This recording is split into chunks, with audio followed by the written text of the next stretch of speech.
proteção individual, a gente também está pecando e fica complicado a gente afirmar 100% qualquer cadeia asséptica que a gente vá estar trabalhando aqui dentro da nossa faculdade. Então, por isso, a parte que eu trago agora é exatamente a questão da paramentação, que é também uma parte extremamente importante dentro das normas de biossegurança que a gente deve seguir. Só para lembrar vocês, nós temos um manual de biossegurança, primeira edição e única, que precisa ser atualizado em vários setores. Um deles é a questão até da paramentação.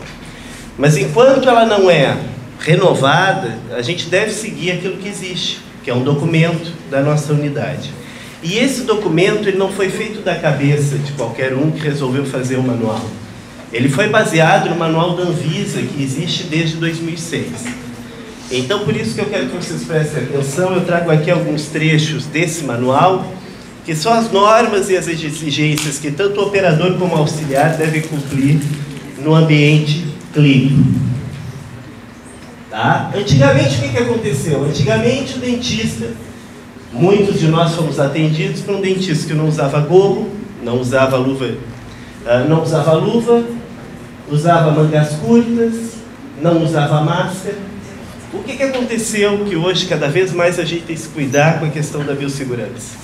Isso é uma parte que a gente sempre fala na nossa aula no terceiro semestre da UPC1, que é exatamente a gente vive num mundo de constante evolução. E com o mundo dos micro-organismos, que são os decompositores dentro da cadeia, no final todo mundo vira pó a partir deles, é exatamente isso que acontece. A gente tem mutações cada vez maiores, genéticas, desses micro-organismos, com o aumento da resistência a antimicrobianos. E se a gente não prevenir e esperar só para remediar, a tendência de morte, de letalidade, está cada vez aumentando mais. Então, por isso que as normas de biossegurança, que começam com a paramentação e vão também no processamento de embalagem, no modo como é esterilizado o material, são extremamente importantes. Hoje a gente vai falar praticamente de medidas ativas de proteção à saúde, que nada mais é do que a lavagem de mãos, e em seguida a gente vai entrar no foco principal dessa apresentação, que é a paramentação. Quando a gente fala nesses 4 tópicos básicos que foram estabelecidos pelo Ministério da Saúde em 2000, que estabelece normas para precaução do ponto de vista de biossegurança, é extremamente importante a gente aqui nesse primeiro tópico, medidas ativas de proteção à saúde, não esquecer também as imunizações, onde a gente tem como as mais importantes para nós profissionais da saúde, a vacina contra a hepatite B e a antitetânica. Mas a gente vai se basear hoje, se prender basicamente, na questão da lavagem de mãos e da paramentação. E quando a gente fala aqui esse tópico evitar contato, a gente fala exatamente isso, no uso da paramentação. Outros assuntos que a gente pode abordar futuramente, que é abordado lá no terceiro semestre, a questão de evitar a propagação, através de técnicas de antisepsia, desinfecção e também o uso de barreiras físicas. E segurança no uso de artigos e peças, entra todo o cuidado que se deve ter na lavagem do material e o processamento que foi mencionado há pouco. Então, dentro da paramentação, uma medida extremamente ativa de proteção à saúde é a lavagem de mãos. Ela ocorre sempre antes de se calçar as luvas, para qualquer procedimento de saúde. Então, antes e após cada paciente, é extremamente importante a lavagem de mãos, uso de unhas curtas, sem joias ou relógios, uma pia distinta para lavagem de mãos e lavagem do material, e o fechamento dessa torneira da pia sem o uso das mãos, de preferência, ou, no caso de usar, de ser uma torneira manual, com o uso da própria toalha que secou as mãos. A técnica de lavagem de mãos ela tem uma sequência muito lógica. Começa com a retirada de joias, relógios, molhar as mãos com água corrente, aplicação de um sabão líquido, esfregar a superfície da palma da mão e do punho por 10 a 15 segundos, lavar com água, secar o papel toalha e fora da torneira com a toalha. Basicamente, a técnica de lavagem de mãos, essas técnicas de higienização de mãos, elas podem variar dependendo do objetivo ao qual elas se destinam. Mas, basicamente, a técnica de lavagem de mãos que a gente utiliza aqui, de rotina, ela tem 2 etapas básicas. Uma é a higienização simples das mãos e a outra é a higienização antisséptica das mãos. A gente também vai falar depois da antisepsia pré-cirúrgica, preparo pré-operatório das mãos no caso de procedimento cirúrgico. Mas o mais importante a gente pensar são nessas duas etapas aqui, higienização simples e higienização antisséptica. Quando a gente se refere à higienização simples, a gente tem que pensar que a gente vai demorar basicamente 1 minuto e 40 a 2 minutos e 30 segundos, com todo o procedimento de lavagem e antisepsia das mãos. Vocês podem ver que mesmo a lavagem, ela sendo constituída de lavagem propriamente dita e antisepsia, eu tenho um tempo, eu separo essas duas coisas, por quê? Porque quando eu me refiro simplesmente à lavagem com sabão líquido, eu estou me referindo a uma técnica que não é antisepsia. Ela se chama degermação. E o que acontece na degermação? Eu tenho uma remoção mecânica da minha carga microbiana. Eu tenho o uso de um detergente, de um tensoativo, que remove as gorduras da minha carga microbiana, removendo elas da minha superfície de tecido, do meu tecido vivo das mãos, por exemplo. Mas eu não tenho a morte bacteriana. A antissepsia complementar que a gente deve fazer depois é com o álcool 70, por exemplo, que é a desinfecção, aí sim, das mãos. Como a gente vai mostrar agora. Então, essa higienização simples das mãos, a primeira etapa que consiste na lavagem com sabão líquido, eu não posso garantir antissepsia das mãos. Eu estou simplesmente removendo a sujeicidade das mãos. A não ser que esse meu sabão ele tenha um antisséptico agregado. Mas nem todo sabão líquido tem. Muitos dos sabões que a gente tem disponíveis no mercado são apenas detergentes. E isso é uma coisa que a gente tem que cuidar. Tá? E essa parte só da higiene simples, dentro desse processo todo, vai durar uma lavagem bem feita, 40 a 60 segundos. Tá? No caso ali, a secagem das mãos, sempre com papel toalha. O uso coletivo de toalhas é contraindicado. Né? Evitar extremos de temperatura nessa água que é utilizada para lavagem. E aí a gente inicia o processo de lavagem das mãos. Nós temos essa primeira etapa, que é umedecer as mãos, a aplicação do sabão líquido, esfregar uma palma da mão com a outra, friccionar as palmas das mãos, depois esfregar a palma da mão direita contra o dorso da mão esquerda e vice-versa, entrelaçar os dedos e fazer a limpeza interdigital, depois, região de terço médio, a pontas dos dedos, esfregando uns dedos contra os outros, depois a lavagem dos polegares, limpeza deles também com fricção. Toda a lavagem com o uso da fricção, ela é muito mais efetiva. Depois a ponta dos dedos sobre a palma da mão, por fim os pulsos, lavagem com água, com as mãos dispostas em sentido vertical, e fechar com, no nosso caso, nós temos torneiras para cúbito, para cotovelo, para a gente fechar e abrir, não necessita que as mãos lavadas sejam utilizadas. Mas vamos supor que eu estou em casa e eu quero lavar as mãos. O correto é sempre eu fechar a torneira, se ela for manual, com a própria toalha que eu usei para secar as mãos. Essa técnica é extremamente importante que a gente veja e pratique inclusive em casa, que muitos de nós não fizemos, que deveríamos fazer. Porque é esse hábito constante que a gente trazendo para a clínica, que a gente vai praticar e vai aprender. Então agora eu gostaria, pode ligar a luz aí, que a gente fizesse um treinamento rápido, tá? Porque se a gente não treinar, a gente não vai fazer nunca. Então você sempre no terceiro semestre a gente faz esse treinamento, e eu quero que vocês façam todo mundo agora aqui, por gentileza, a gente fazer a prática. Tu pode segurar para mim? Colocamos o sabonete líquido na mão. Primeira etapa, esfregar a palma das mãos. E agora? Dorso da mão direita sobre a mão esquerda, vice-versa. Depois, interdigital. E agora? Não. Primeiro assim, né? Vai esfregar. Agora, polegar. Ponta dos dedos friccionados sobre a palma da mão. E agora, pulso, coloca na água, nessa posição para escorrer a água corrente, tá? Muito bem. Pode apagar, eu sugiro a vocês, pode apagar a luz, por favor. Eu sugiro a vocês que façam esse treinamento em casa, porque a lavagem de mãos ela acontece rotineiramente. E essa efetividade da lavagem de mãos, ela não é só na clínica, ela é no hábito de comer, no hábito de acariciar alguém, filho, a criança. Então, assim, a mão, isso é uma campanha, essa técnica de lavagem das mãos, ela não é da minha cabeça, ela é da Anvisa, tá? Essa técnica de lavagem das mãos, ela não é bobagem, ela não é criada por alguém. Ela é criada por um grupo, que é a Agência Nacional de Vigilância Sanitária.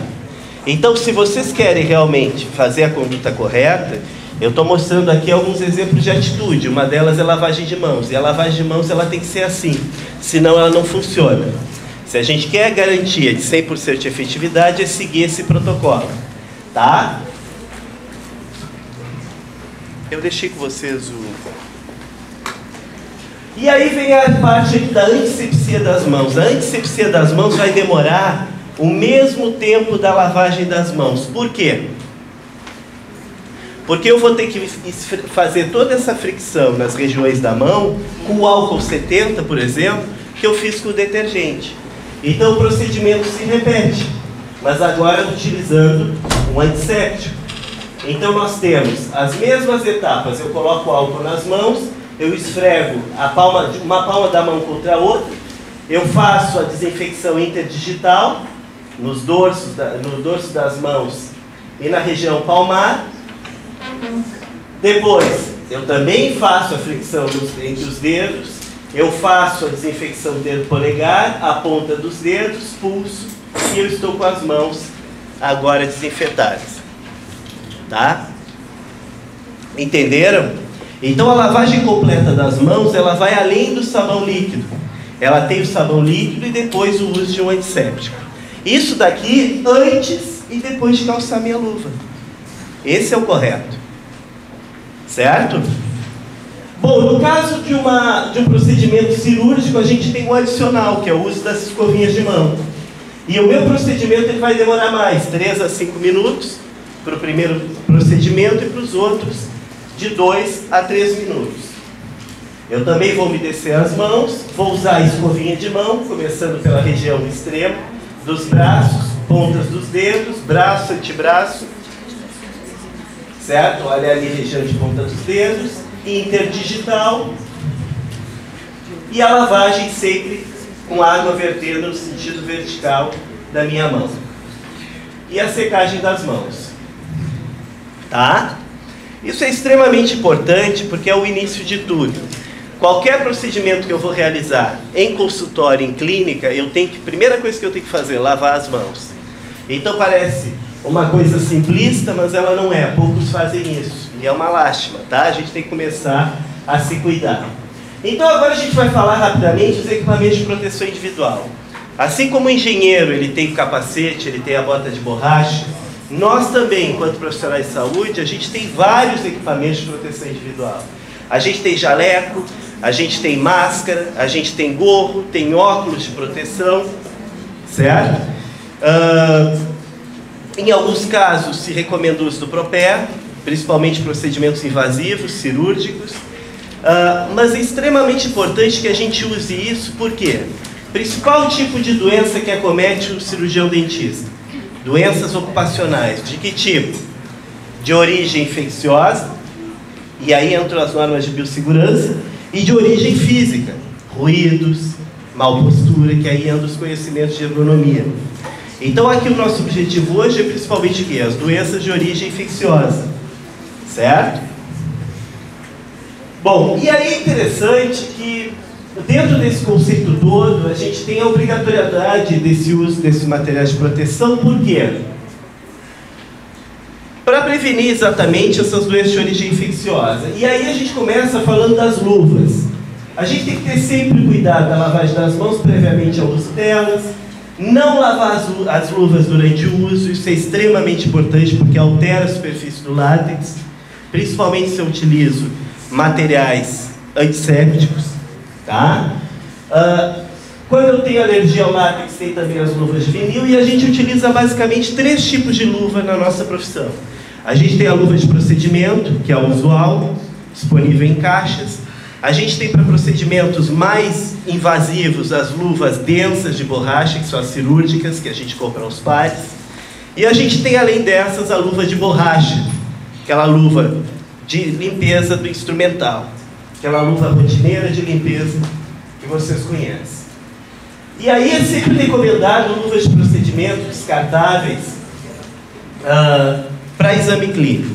E elas vêm em caixa de procedimento, e é exatamente o que a Cássia falou aqui, e a colega, sobre essa importância, que na verdade a gente tem que se preocupar é com a transmissão, a contaminação secundária, que é a carga microbiana patogênica, que pode ser transmitida de um paciente para outro. Micro-organismos no ar sempre vão existir, né? Então a gente já tinha morrido só de respirar.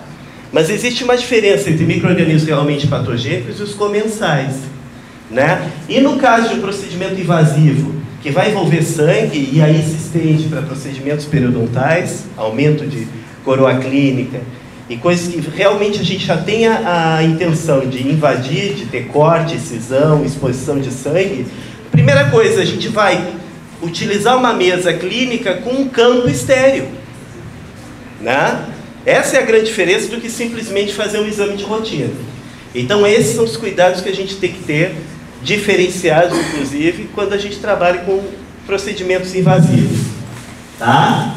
Bom, e as luvas de borracha sempre para instrumento, para lavagem instrumental, e não a luva de procedimento. Bom, então luvas contaminadas com sangue ou outros fluidos devem ser sempre descartadas, tá? A gente comentou há pouco, não pode lavar a luva e reaproveitar. E uma pergunta que foi, agora já na terceira apresentação do mesmo assunto, a gente começa a somar algumas perguntas que alguns colegas fizeram. E uma coisa interessante de dizer é a questão: qual o momento que eu devo trocar as luvas? Bom, aí tem alguns locais, algumas fontes que dizem 2 horas. Mas na verdade, se em 30 minutos eu já estou com aquela luva precipitada de tanto suor, amarela, ou eu estou com uma luva carregada de sujeira, de excreção, de resíduos como essa daqui de sangue, está na hora de trocar. Eu não preciso esperar 2 horas. É uma questão de bom senso, tá? A gente às vezes se priva muito na questão teórica, mas tem coisas que são muito a questão do bom senso. E aí é extremamente importante a gente cuidar disso. Aqui a gente tem um exemplo lá na clínica. Um cidadão lavando o instrumental com luva de procedimento. E são fotos que a gente conseguiu retirar simplesmente de um trabalho que era rotineiro todo semestre, que era um trabalho observacional. Os alunos dos semestres iniciais iam visitar as clínicas dos outros colegas, que já estavam no 3º, no 4º, no 5º, que já tinham tido aula de biossegurança, e para surpresa, eles desaprendiam tudo. Aqui, por exemplo, lavando instrumental com luva de procedimento, e na aula eles tinham aprendido que tinha que ser com a luva de borracha. Então já dá para entender que esse procedimento aqui não é o correto, né? Bom, e o que diz o nosso manual de biossegurança? Tem um item lá, o item 9 de lavagem instrumental, que diz: lavagem de material sempre com luvas grossas. Recomendo o aluno ter um kit de lavagem do instrumental. Lembrando uma coisa, esse manual, ele não é a única verdade verdadeira, a gente tem que atualizar ele. Inclusive essa parte que eu coloquei aqui, não em negrito, é para mostrar para vocês que isso tem que ser repensado. Se o aluno não tem o devido cuidado, como é que ele vai retirar essas luvas de borracha que ele já usou novamente para utilizar? Então daqui a pouco a gente está pensando em ter na própria clínica algumas luvas de borracha para uso coletivo, onde o aluno, com a própria luva de procedimento, ele vai calçar a luva de borracha, utilizar ela e sacar essas luvas e deixar na própria clínica.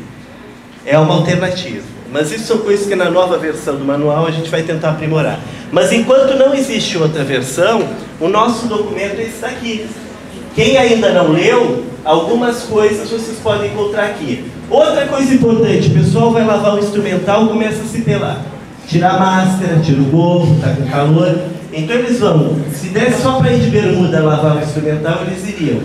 E aí, uma coisa extremamente importante que a gente tem que entender é que o procedimento ele não acabou no momento da lavagem. Ali eu estou levando toda a carga microbiana do meu paciente, a carga patogênica, para ser eliminada. O primeiro processo que é por lavagem. O grosso do processo está sendo eliminado ali. Então eu tenho que continuar com luva de procedimento, eu tenho que continuar com máscara, eu tenho que continuar com jaleco. E isso é uma coisa que infelizmente nem todo mundo segue. A gente tem que começar a pensar sobre isso, tá? Outra coisa importante é evitar ações não relacionadas à assistência ao paciente quando estiver com luvas. A gente tem o auxiliar que vai ter o trabalho de se deslocar do ambiente odontológico no momento do procedimento. Isso é extremamente importante.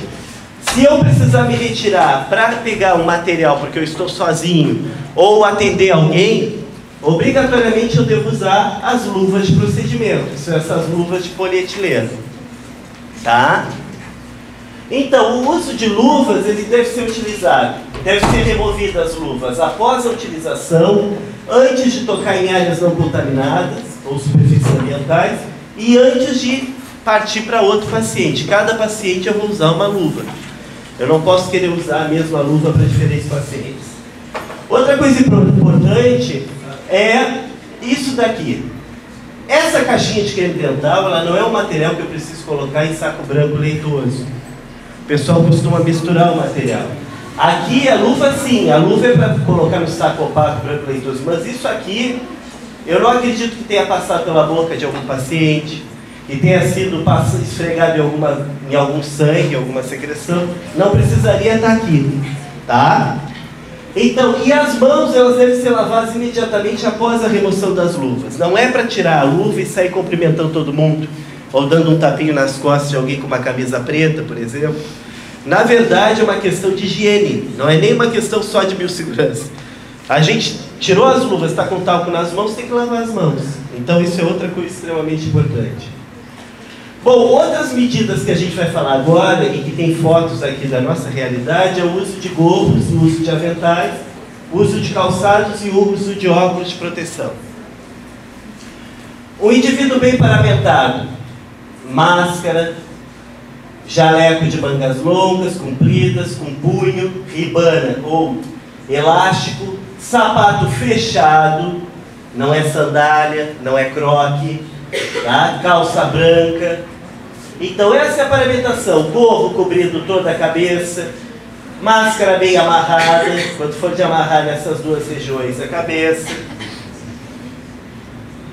né? Esse está preparado para começar a trabalhar. Bom, máscaras. As máscaras é outra coisa extremamente importante, a gente conversa bastante sobre isso. Mas as máscaras, no mínimo, devem ter filtro duplo, tá? Elas são em elástico ou de amarrar. E de quanto em quanto tempo eu devo trocar as máscaras? Elas devem ser descartadas após cada procedimento, cada paciente, ou quando ficarem umedecidas. Se as máscaras forem utilizadas em procedimento seco, que não envolve umidade, até 2 horas de uso. Quando elas são umedecidas, quanto tempo é?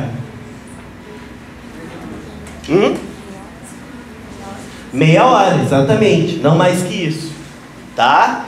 Então, vou usar a caneta, jato de água, não posso usar mais que isso, eu tenho que trocar a máscara, desculpa.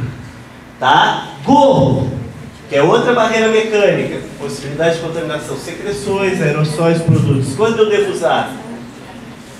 Sempre, mas recomenda-se, principalmente pacientes em casos de procedimentos cirúrgicos. Mas no nosso manual, gorro e máscara descartável com filtro no mínimo duplo, sempre. Olha aqui alguns exemplos na nossa clínica. Brinquinho para o lado de fora do gorro. Bom sítio para contaminação. Aqui o cabelo do lado de fora do gorro. Olha aqui atrás, para que o gorro? Né? Parece aqueles toquinha judeu aqui. Bom, aqui, olha só, um 8 com esse elástico aqui. Tá quase estrangulando a orelha, vai cair a orelha. Né? Bom, então são algumas coisas que a gente tem que cuidar, senão não tem eficácia esses equipamentos de proteção individual. E com que frequência deve-se trocar o gorro? Trocado sempre, necessário a cada turno de trabalho. Professor, quem usa óculos de grau deveria tentar por cima? Ótimo, vamos falar do óculos de proteção agora. Ótimo ter falado. Óculos de proteção também é uma proteção, né? Protege os olhos das mesmas coisas, secreções, aerossóis, produtos químicos utilizados durante procedimentos odontológicos. Bom, e na limpeza, essa paramentação sempre deve ser utilizada, inclusive na limpeza do material. Recomenda-se o uso de óculos também para o paciente, para evitar acidentes. Óculos de proteção para operador, auxiliar e paciente. Profissionais sem óculos de proteção, usando hipoclorito de sódio. Aqui um exemplo de procedimento endodôntico. Daqui a pouco o paciente sem o óculos de proteção, como vocês vão ver a seguir. E o cuidado com o paciente é extremamente importante. Proteção com avental de plástico. Muitos casos na clínica, paciente chegando com a camisa preta e saindo com a camisa branca e preta, por causa do hipoclorito de sódio. Isso não pode acontecer. Num procedimento endodôntico, eu tenho que garantir ao meu paciente que eu não vou manchar a camisa dele com hipoclorito de sódio. Então esse avental ele tem que ser inclusive plástico, impermeável, porque qualquer gota de hipoclorito de sódio, eu vou ter que pagar uma camisa para o meu paciente. Eu não posso simplesmente não sair comendo endodontia, o preço da camisa. Não. Né? Então assim, é uma coisa extremamente importante a gente cuidar disso. Outra coisa, óculos de proteção para esse paciente. Eu estou usando uma solução cáustica, como é o hipoclorito de sódio. Se cai no olho do paciente. Tá?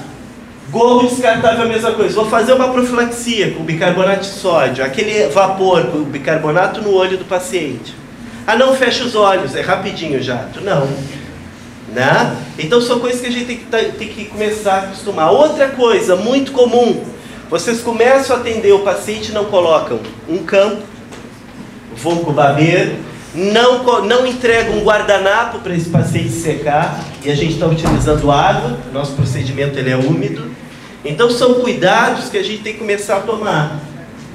Aqui um exemplo bom, paciente profissional com óculos de proteção, com papel toalha, isso é exemplo aqui na nossa faculdade, paciente sem óculos de proteção. Outro material extremamente importante, calçado. Calçado é fechado, branco, segundo as normas de biossegurança. Solado antiderrapante, uso de propécia exigido em alguma clínica. Na cirurgia é exigido. Olha aqui as variedades de sapato que nós temos na clínica. Croque, bem colorido, todo o pé exposto. Aqui todo colorido, esse veio de futebol, tá até meio cinza. Quando o correto é o sapato totalmente branco e vedado e fechado. Essa é a norma de paramentação da nossa faculdade. Quando eu falo norma de paramentação da nossa faculdade, entende-se, é o uniforme da nossa unidade de ensino e saúde. É isso que a gente deve usar. Então, quando a gente tem um documento que fala que deve ser utilizado a paramentação segundo as normas de biossegurança estabelecidas pela faculdade, com base no manual da Anvisa, é porque a gente deve utilizar e respeitar essas normas até que se haja uma atualização desse manual. Mas esse é o uniforme da nossa instituição, da nossa unidade, a gente tem que usar. Senão, isso tem que contar na avaliação. E aí, os professores estão aqui também na capacitação, a gente tem que avaliar isso. Nós temos que avaliar vocês e vocês têm que nos avaliar. Certo? Mas agora que a gente está nesse momento de capacitação geral, a gente tem que nivelar por baixo. Todo mundo tem que seguir a mesma cartilha.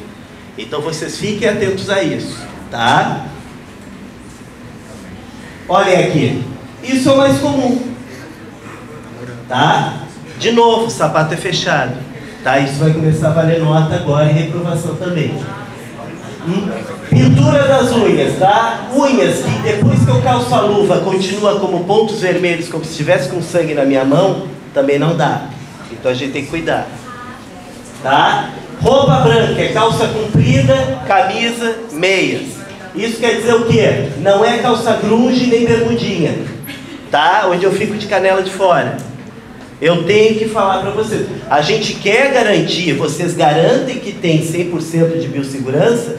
Nós garantimos que estamos seguindo 100% de biossegurança? É muito fácil colocar a culpa numa coisa só. Quando a questão de biossegurança, ela começa com a conduta de cada um. Então a questão da embalagem, a questão da vestimenta, isso tudo vai ser exigido a partir de agora. Para todos, professores, alunos, funcionários. A gente não quer realmente melhorar? Queremos. Então a gente realmente vai ter que querer melhorar. Mas não fingir que quer melhorar. Porque para mim ou é ou não é. Se é para fazer tudo como tem que ser, a paramentação também vai ser 100%. Senão eu não aceito que alguém me pergunte: tu, Rafael, pode garantir que a conduta de biossegurança é 100%? Não, nós podemos garantir que a gente tem um comportamento 100% de biossegurança. Ah, sim, todos. Ah, bom. Então realmente a gente está falando sério. Tá? Exceções, algumas exceções, disciplinas que podem exigir outras restrições de paramentação. Se eu for utilizar relógio, brinco, esse relógio ele tem que ser tapado pela manga da minha luva ou do próprio jaleco. Brincos, se eu não tirei os brincos, quero ficar com os brincos, tem que tapar esses brincos com o gorro, tem que estar bem protegido, senão não deve estar. Aqui alguns exemplos, ó. Olha aqui esse brinco pendente fora do gorro. Olha aqui o doutor sem o óculos de proteção. Paciente, aqui o relógio exposto, sem a luva protegendo, né? Ó, aqui até um detalhezinho no sapato aberto, paciente sem a máscara de proteção, aqui o brinco de novo, isso daqui são fotos daqui. Eu tive até alguns professores dizendo: não tirei fotos, eu até, ó, tentei tapar os olhos, mas eu acho que tem que ser mostrado. Às vezes a gente tem até colegas que começam a dizer: não expõe, não, é antiético. Isso daqui é material de ensino, a gente tem que mostrar o que está sendo feito para melhorar. Tá? Então aqui também, essa luva tem que estar por cima dessa manga. Tá? Quando a gente fala em gola de padre, que é uma gola utilizada aqui no jaleco, é essa gola aqui, para quem ainda não conhece. Bom, alguma coisa contra a gola esporte? Bom, dentro do que foi, houve uma comissão que se reuniu para fazer um documento baseado no manual da Anvisa. Quando eles se reuniram, ficou estabelecido no manual utilização de jalecos fechados com gola de padre, que é essa que vocês viram agora, ou gola careca. A gola careca nada mais é do que a gola da camiseta comum, circular, só que aí para fazer o jaleco, ele tem que ser aberto no lado para ter essa gola lisa. Não pode ser gola esporte, temos que discutir. A partir de agora, a Comissão de Biossegurança vai ter reuniões semanais para discutir cada capítulo do novo manual. Acho importante a participação dos alunos, a participação de todos interessados em discutir sobre isso. Tá? Mas é extremamente importante, enquanto isso, a gente utilizar a gola de padre ou careca, que é o recomendado. Com ou sem bolso? Pode ter bolso ou não ter. Tá? Algumas coisas da nossa faculdade, como eu falei, o uniforme, que é o símbolo da odontologia, no peito e no braço, o símbolo da universidade, identificação, e aqui um exemplo de jalecos descartáveis, que também existe, mas que a gente não utiliza porque não é nossa rotina. Mas uma coisa importante, algumas coisas aqui que nunca foram feitas e que tem nesse manual, e quem leu já deve ter observado. Uma delas, professores tinham como sinalização ter o gorro verde. Para os trabalhos de laboratório será exigida a mesma roupagem, exceto gorro e máscara. Isso é uma coisa que a gente tem que discutir. Por exemplo, eu estou lá na prótese desgastando resina acrílica. Eu não preciso usar máscara nem gorro? Né?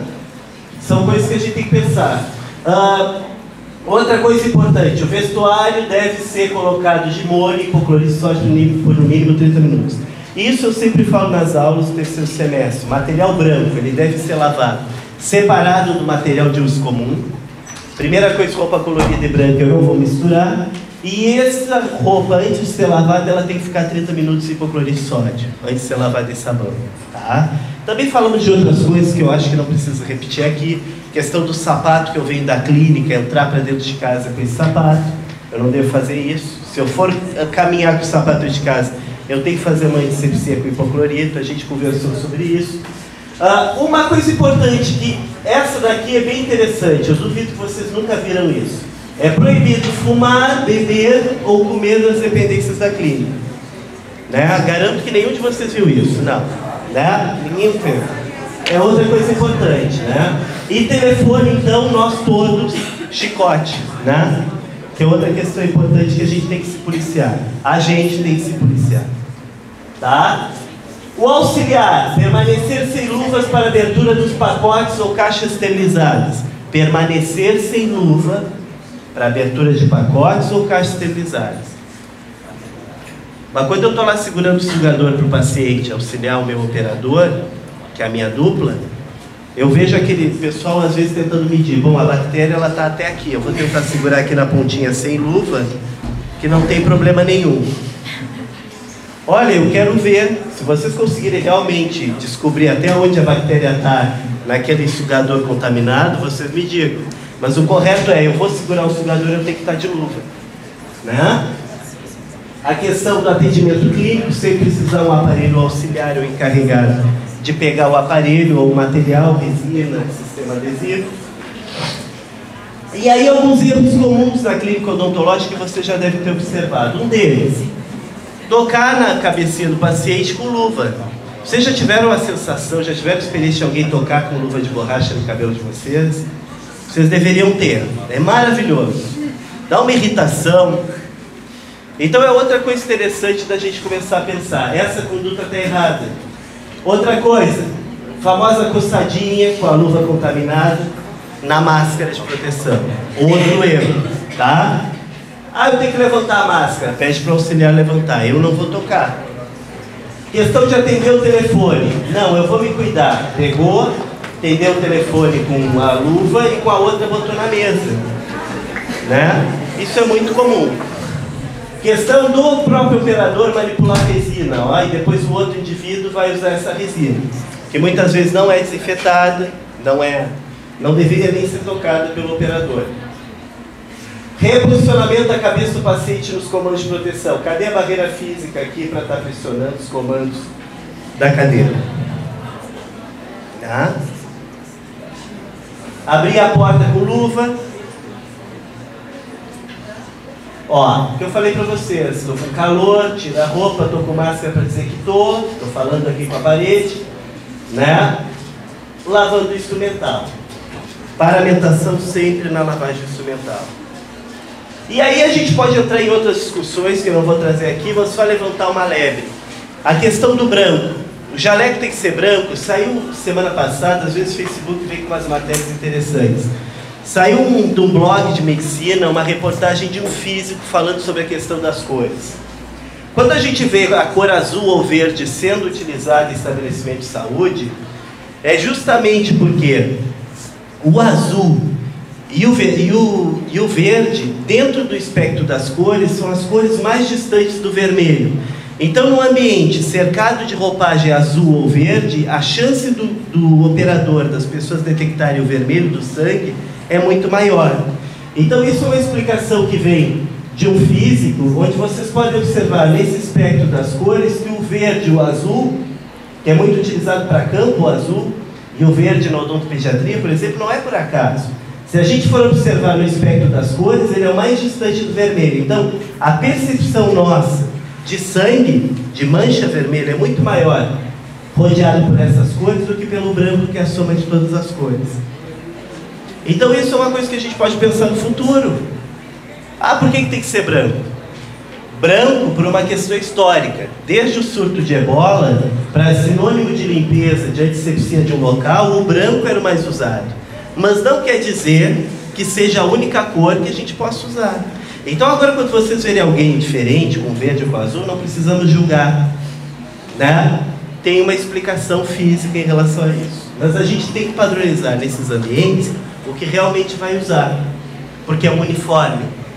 E a gente está numa instituição de ensino em que a gente tem um compromisso, uma obrigação de todos rezarem a mesma cartilha, lerem da mesma forma, para mostrar a qualidade. E por isso que essa capacitação está sendo feita hoje.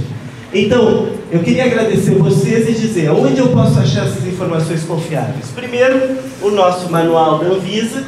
Segundo, o manual de biossegurança da nossa faculdade.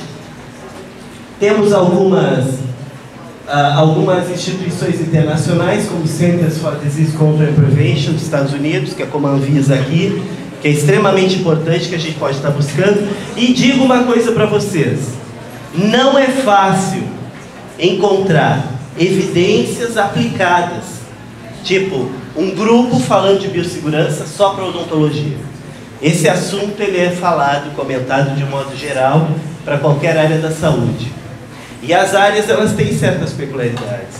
Algumas coisas são básicas, né? Mas eu acho que isso é uma coisa que a gente deveria ter cada vez mais a busca de evidências em relação à questão de biossegurança. Porque eu não acho biossegurança uma questão complicada.